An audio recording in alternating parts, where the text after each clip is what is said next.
Welcome to bird media. నేను మీ పవన్ కృష్ణమూర్తి. ఒక 2 వార్తలు చూశానండి. ఒకటి, నిన్న నారా లోకేష్ చేసినటువంటి ఒక ప్రకటన, కర్నూలుకి హైకోర్టు బెంచ్ తీసుకెళ్తాము, 90 రోజుల్లో దాన్ని అక్కడ తీసుకొస్తాము అని చెప్పని. బట్ 90 రోజుల్లో హైకోర్టు బెంచ్ అక్కడికి వెళ్ళడానికి ప్రాక్టికల్గా సరిపోతుందా అంటే చాలామంది ప్రాక్టికల్గా అది సరిపోకపోవచ్చు. ఎందుకంటే సుప్రీంకోర్టు సైతం దానికి కొలీజియం పర్మిషన్స్ ఇవ్వాలి.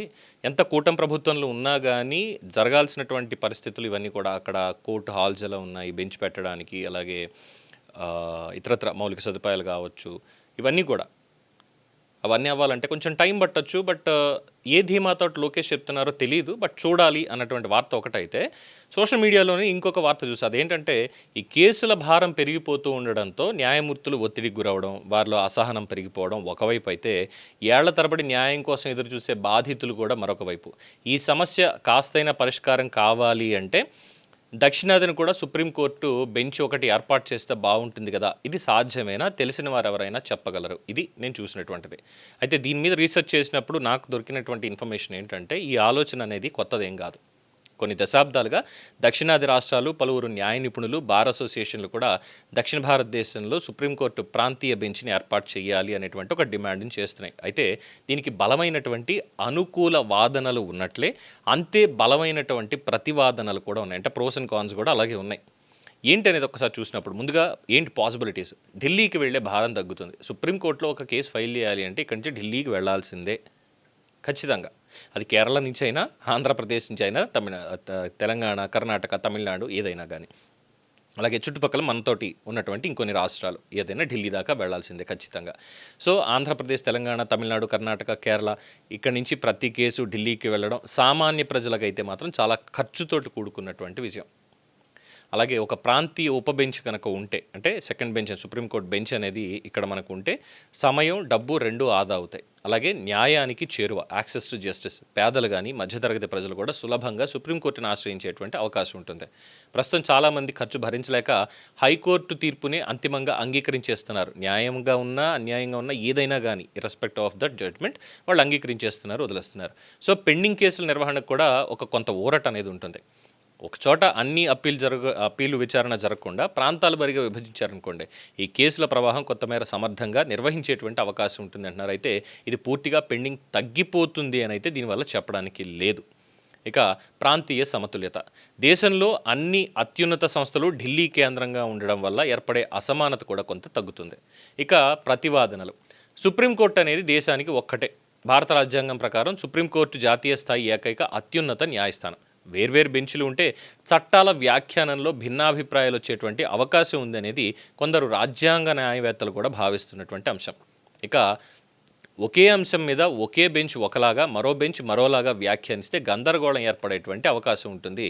చివరికి పెద్ద రాజ్యాంగ ధర్మాసనం ముందు మళ్ళీ విచారణ అవసరం కావచ్చు. ఐ డోంట్ థింక్ ఇది పెద్ద అబ్స్టకల్ అవుతుందని నేను అనుకోను. ఎందుకంటే మద్రాస్ హైకోర్టు ఇచ్చినటువంటి అనేక తీర్పుల్ని సుప్రీంకోర్టు కొట్టేస్తే, సుప్రీంకోర్టు ధర్మాసనం దగ్గరికి వెళ్ళిన తర్వాత అక్కడ మళ్ళీ కోర్టు తీర్పును సమర్థించినటువంటి దాఖలాలు ఇవన్నీ కూడా ఉన్నాయి. ఒక జడ్జి గారు ఇచ్చినటువంటి తీర్పు ఉంది, లేదు దాన్ని డ్యూయల్ బెంచ్కి తీసుకెళ్లారు, లేదు దాని రాజ్యాంగ ధర్మాసనం ముందుకు తీసుకెళ్లారు, చర్చ జరిగిన తర్వాత అసలు దాని పరిష్కారం ఏంటి, దాంట్లో ఉన్నటువంటి ఆ ఎసెన్స్ ఏంటి అనేది బయటకు వచ్చింది చర్చల తర్వాత. ఇట్ మే టేక్ టైం, కానీ ఆ సమస్యకి సొల్యూషన్ అనేది దొరికింది కదా. అందువల్ల ఈ ఏకరూపత పోతుంది. అలాగే దక్షిణాది బెంచ్ ఒకలాగా వ్యాఖ్యానించింది, దానికి మళ్ళీ అక్కడ సుప్రీంకోర్టు బెంచ్ ఇంకోలా వ్యాఖ్యానిస్తుంది అనడం అనేది ఒక రకంగా అసంబద్ధమేమో అని నా పర్సనల్ అభిప్రాయం. అంతే. ఇక న్యాయమూర్తుల అవసరం, ఇది మాత్రం చాలా కష్టమైనటువంటిదే. ఎందుకంటే ప్రస్తుతం ఉన్నటువంటి న్యాయమూర్తులతోనే ఈ ప్రాంతీయ బెంచ్లు ఏర్పాటు చేస్తే సమస్య అనేది పూర్తిగా ఇక్కడ తీరదు. అదనపు న్యాయమూర్తులు, మౌలిక సదుపాయాలు, పరిపాలన వ్యవస్థ అనేవి చాలా అవసరం. సో ఎందుకు పెండింగ్ అవుతోంది? కేవలం కారణాలు ఇవి మాత్రమేనా? కేసులు పెరగడానికి కేవలం ఢిల్లీలోనే సుప్రీంకోర్టు ఉండడమేనా? కాదు. హైకోర్టుల్లో ఖాళీలు కావచ్చు, దిగువ కోర్టుల్లో న్యాయమూర్తుల కొరత కావచ్చు, ప్రభుత్వ అధిక అప్పీల్స్ కావచ్చు, తరచూ వాయిదాలు కావచ్చు, ఇలాగ అనేక కారణాలు కూడా ఉన్నాయి. మరి సాధ్యమవుతుందంటే ఎస్, డెఫినెట్గా రాజకీయ న్యాయపరమైనటువంటి ఏకాభిప్రాయం కనుక వస్తే ఖచ్చితంగా ఇది సాధ్యమవుతుంది. భారత రాజ్యాంగంలోని ఆర్టికల్ 130 ప్రకారం సుప్రీంకోర్టు ప్రధాన కేంద్రం ఢిల్లీ. అయితే భారత ప్రధాన న్యాయమూర్తి రాష్ట్రపతి ఆమోదంతో అవసరమైతే మరో ప్రదేశంలో కూడా కోర్టు కూర్చోవచ్చు. ఇది రాజ్యాంగం కల్పించేటువంటి అవకాశం. కానీ అది శాశ్వత ప్రాంతీయ బెంచ్ల ఏర్పాటు విషయంలో సుప్రీంకోర్టు గతంలో పెద్దగా ఆసక్తి చూపించలేదు. దేశవ్యాప్తంగా ఒకే సుప్రీంకోర్టు వ్యవస్థ కొనసాగాలు అని పలువురు ప్రధాన న్యాయమూర్తులు అభిప్రాయపడ్డారు. అయితే గతంలో జశ్వంత్ సింగ్ కమిషన్ వంటి కమిషన్లు ప్రాంతీయ బెంచ్ల ఆలోచనని పరిశీలించాలి అంటూ కూడా సూచించడం జరిగింది. న్యాయ సంఘాలు కూడా అప్పీల్ చేశాయి. ఈ బెంచ్లు రాజ్యాంగ బెంచ్ని ఢిల్లీలో ఉంచే మోడల్ని ప్రతిపాదించాయి. సో అపీల్ బెంచ్లు, రాజ్యాంగ బెంచ్, రాజ్యాంగ ధర్మాసనం ఇవి మాత్రం ఢిల్లీలో ఉండాలి. అవసరమైతే సెకండరీ బెంచ్ అనేది ఇంకొక చోట కూడా పెట్టొచ్చు అనే మోడల్ని ప్రతిపాదించడం జరిగింది. మరి మధ్య మార్గం ఏంటి? ఎలా చేస్తే ఇది అవుతుంది? రాజీ పరిష్కారం ఏంటి? చాలామంది నిపుణులు చేసేటువంటి రాజీ పరిష్కారం ఢిల్లీలో రాజ్యాంగ బెంచ్ మాత్రమే ఉండాలంటే రాజ్యాంగ ధర్మాసనం, విస్తృత రాజ్యాంగ ధర్మాసనం ఉంటాం కదా, అది మాత్రం ఢిల్లీలో మాత్రమే ఉండాలి. ఈ సాధారణ సివిల్ అలాగే క్రిమినల్ అప్పీల్స్ కోసం చెన్నై, హైదరాబాద్, బెంగళూరు లేదా ఇతర ప్రాంతాల్లో అప్పీల్ బెంచ్లు అనేవి ఏర్పాటు చేస్తే అప్పుడు సరిపోతుంది. అట్ ద సేమ్ టైం హైకోర్టులు, దిగువ కోర్టులో ఉన్నటువంటి ఖాళీల్ని వేగంగా, క్వాలిటీగా భర్తీ చేయాలి. డిజిటల్ విచారణల్ని మరింత విస్తరించాలి. సో దక్షిణాదిలో సుప్రీంకోర్టు బెంచ్ ఏర్పాటు చేస్తే ప్రజలకి న్యాయం మరింత చేరువ కావడం, ఖర్చు తగ్గడం వంటి ప్రయోజనాలు, అలాగే త్వరగా తీర్పులు వచ్చేటువంటి అవకాశం కూడా ఉంది. కానీ దేశవ్యాప్తంగా చట్టాల ఏకరూప వ్యాఖ్యానం, పరిపాలనా క్లిష్టత, న్యాయ వ్యవస్థ నిర్మాణం వంటి అంశాల మీద ఉన్న ఆందోళనని కూడా ఇక్కడ మనం విస్మరించలేం.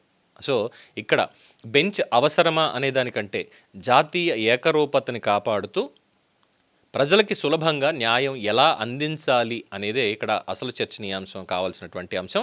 అట్ ద సేమ్ టైం ఇది పాసిబిలిటీ కాదు అనడానికి లేదు.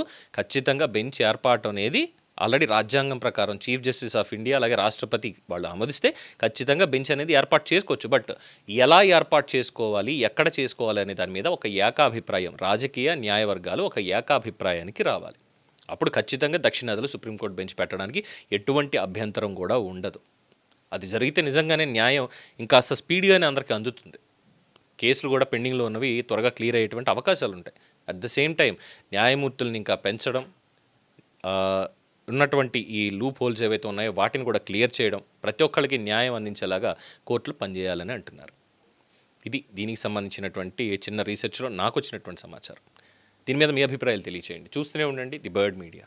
ఈ వీడియో మీకు నచ్చినట్లయితే లైక్ చేయండి, షేర్ చేయండి, సబ్స్క్రైబ్ చేయండి. మరిన్ని అప్డేట్ల కోసం మా వాట్సాప్ ఛానల్ను ఫాలో చేయండి.